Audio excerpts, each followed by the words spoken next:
The live TV, सच सबसे आगे। नमस्कार, मैं हूं रंजीत झा। जब हमारे जांबाज सैन्य अफसरों की शहादत से पूरा देश सन्न पड़ा हुआ था, मातम में डूबा हुआ था, तो दूसरी तरफ हमारे देश के प्रधानमंत्री और उनकी पार्टी भारतीय जनता पार्टी जश्न मना रही थी। पार्टी कार्यालय में गुलाब गुलाब खेला जा रहा था। उससे भी मन नहीं भरा तो मध्य प्रदेश में चुनाव प्रचार करने और चुनावी घोषणा करने भी पहुंच गए। लेकिन यहाँ जनता ने इनके कार्यक्रम में आने से शायद मना कर दिया। इस वजह से भीड़ बहुत कम संख्या में वहां पहुंची है और इस मामले में शिवराज सिंह चौहान ने चाहा कि इस घटना को छुपा ली जाए कि भीड़ तो नहीं आई है। इस वजह से सारा कैमरा जो है स्टेज की तरफ कर दिया गया, लेकिन स्टेज पर ही उनके ही पार्टी के मंत्री जी ने यह स्वीकार कर लिया कि भीड़ तो दिखाई नहीं पड़ रही है। और यह वीडियो जो वायरल हुआ है, इसे पीयूष बबेले ने शेयर किया है।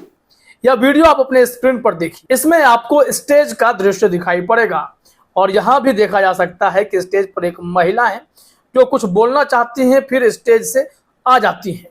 वहां एक दूसरे व्यक्ति जाते हैं जो कि मंत्री जी हैं, अरविंद भदौरिया, और दोनों के बीच कुछ बात होती है। फिर कहते हैं भीड़ तो अभी भी नहीं है। यह कहने का क्या तात्पर्य है? यह बीना में प्रधानमंत्री नरेंद्र मोदी जी का कार्यक्रम था। 50,000 करोड़ की घोषणा मोदी जी कर आए हैं, लेकिन किसे सुनाए?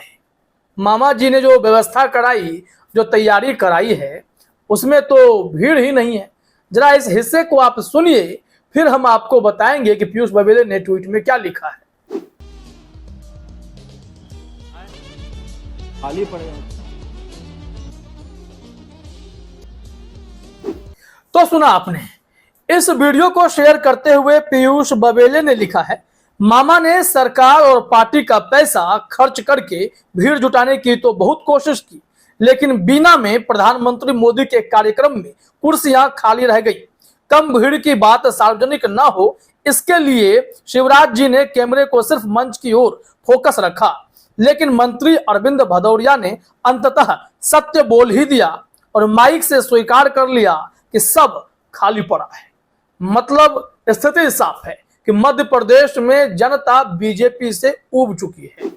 मुख्यमंत्री शिवराज सिंह चौहान मोदी जी के कार्यक्रम को सफल बनाने के लिए या फिर पूरी भारतीय जनता पार्टी मोदी जी के कार्यक्रम को सफल बनाने के लिए एड़ी चोटी जरूर एक कर रही है, लेकिन वहां की जनता के मन में अब यह सेट है कि सत्ता बदलने का वक्त आ गया है।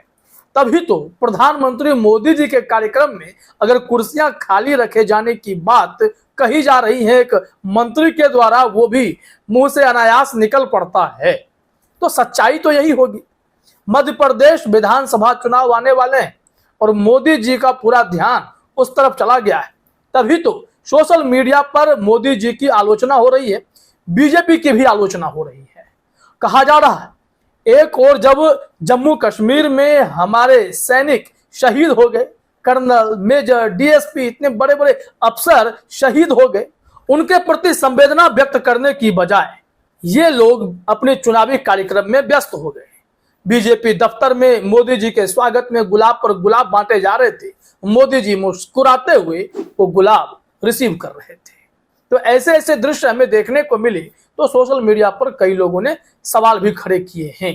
खैर, इस मामले में जरा देखिए कि कुर्सियां खाली रह गई, लेकिन मोदी जी गए, बीना में गए, कार्यक्रम करने गए और बताया जा रहा है कि इस सितंबर में मोदी जी 3 बार आएंगे। देखिए अपने स्क्रीन पर एबीपी न्यूज ने लिखा है कि बता दें कि इस साल में मध्य प्रदेश में विधानसभा चुनाव होने, इस चुनाव को देखते हुए राज्य में पीएम मोदी के दौरे भी बढ़ने वाले हैं। बता दें कि पिछले 3-4 महीनों से हर महीने पीएम मोदी मध्य प्रदेश का दौरा कर रहे हैं। सितंबर में प्रधानमंत्री 3 बार मध्य प्रदेश के दौरे पर होंगे। प्रधानमंत्री नरेंद्र मोदी ने मध्य प्रदेश के चुनावी दौरों की शुरुआत 14 सितंबर आज से कर दी, जबकि 18 सितंबर को पीएम मोदी ओंकारेश्वर और 25 सितंबर को भोपाल के दौरे पर होंगे। तो इस तरीके से प्रधानमंत्री मोदी जो हैं अपना गुना गणित बिठाने में लगे कि मध्य प्रदेश में शिवराज सिंह की सत्ता को कैसे बचाएं, बीजेपी को सत्ता में कैसे रखें। लेकिन जो भी सर्वे आए हैं, चाहे वो इंटरनल सर्वे हो उनके या फिर अलग अलग एजेंसियों के सर्वे हो। हर तरफ बीजेपी के लिए अंधकार ही इस वक्त दिखाई पड़ रही है। ऐसा लगे कि बीजेपी बहुत जबरदस्त तरीके से मध्य प्रदेश में सत्ता बचाने में सफल होगी, ऐसा नहीं है। उलट कांग्रेस की सत्ता वहां आते हुए दिखाई पड़ रही है। अगर ज्योतिरादित्य सिंधिया ने बीजेपी का दामन नहीं थामा होता तो शिवराज सिंह चौहान की सरकार भी आप वहां नहीं देख रहे होते।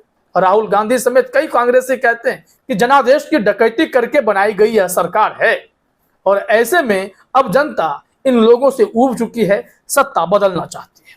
देखिए मोदी जी क्या किए, कार्यक्रम में एकदम से ताबड़तोड़ घोषणा पे घोषणा करते चले गए। 50,000 करोड़ की घोषणाएं की गई हैं, जरा अपने स्क्रीन पर देखिए। एबीपी न्यूज ने कहा है पीएम मोदी सुबह 11:35 पर मध्य प्रदेश के बीना पहुंचे, जहां उन्होंने बीना में पेट्रोकेमिकल रिफाइनरी की आधारशिला रखी। बता दें कि बीना रिफाइनरी को 49,000 करोड़ की लागत से बनाया जा रहा है। इसके अलावा पीएम मोदी ने मध्य प्रदेश को कुल 50,700 करोड़ रुपए की सौगात दी। इस दौरान पीएम मोदी ने इंदौर में आईटी पार्क के लिए 550 करोड़, नर्मदापुरम में विद्युत परियोजना के लिए 460 करोड़ का ऐलान किया। साथ ही पीएम मोदी ने रतलाम मेगा इंडस्ट्रियल पार्क के लिए 460 करोड़ का ऐलान किया। इस दौरान अपने संबोधन में पीएम मोदी ने कहा कि बिना पेट्रोकेमिकल प्रोजेक्ट से एमपी विकास की ऊंचाइयों को छुएगा। मोदी जी ने चुनावी घोषणाएं कर डाली, लेकिन दूसरी तरफ जब हमारे सैनिक शहीद हो गए हैं, बड़े बड़े अफसर शहीद हो गए हैं, उनके प्रति मोदी जी ने कोई टिप्पणी तक नहीं की है। इसको लेकर भी लोग उनसे पूछ रहे हैं क्या यह वक्त था बीजेपी दफ्तर में जश्न से लेकर मध्य प्रदेश में चुनावी रैली करने का? क्या आप इसे स्थगित करके क्या आप कुछ बातें उन सैनिकों के परिवार के लिए नहीं कह सकते थे जिन्होंने अपने बेटे को खोया है? जम्मू कश्मीर को स्वर्ग बना देने का दावा करने वाली मोदी सरकार इस वक्त क्या जवाब देगी? वो तो अभी भी बेफिक्र होकर अपने ही चुनावी गतिविधियों में व्यस्त है, जश्न मनाने में व्यस्त है। मातम की गूंज उनके कानों तक पहुंच नहीं रही है, तो फिर तो वो चुनावी सभा ही करेंगे। इस पर कांग्रेस की तरफ से एक ट्वीट आया है। मोदी जी की तस्वीर को शेयर किया गया है। शिवराज सिंह भी हैं और मोदी जी हाथ हिलाकर अभिवादन सबका स्वीकार कर रहे हैं और मुस्कुराते हुए भी नजर आ रहे हैं। इस वीडियो को शेयर करते हुए कांग्रेस ने लिखा है, जब आज पूरा देश गमगीन है, शहीदों के परिवार की चीखें सबका कलेजा चीर रही हैं, तब इस देश के असंवेदनशील प्रधानमंत्री मध्य प्रदेश में प्रचार में मस्त हैं और वोट मांग रहे हैं। आप खुद ही देख लीजिए, ये हैं प्रधानमंत्री। और जो वीडियो अभी आप अपने स्क्रीन पर देखें, उसे देखने के बाद कोई भी अंदाजा लगा सकता है कि मोदी जी की प्राथमिकताएं इस वक्त देश में क्या हैं। फिलहाल इस वीडियो में इतना ही। आप सभी का हमसे जुड़ने के लिए बहुत बहुत धन्यवाद।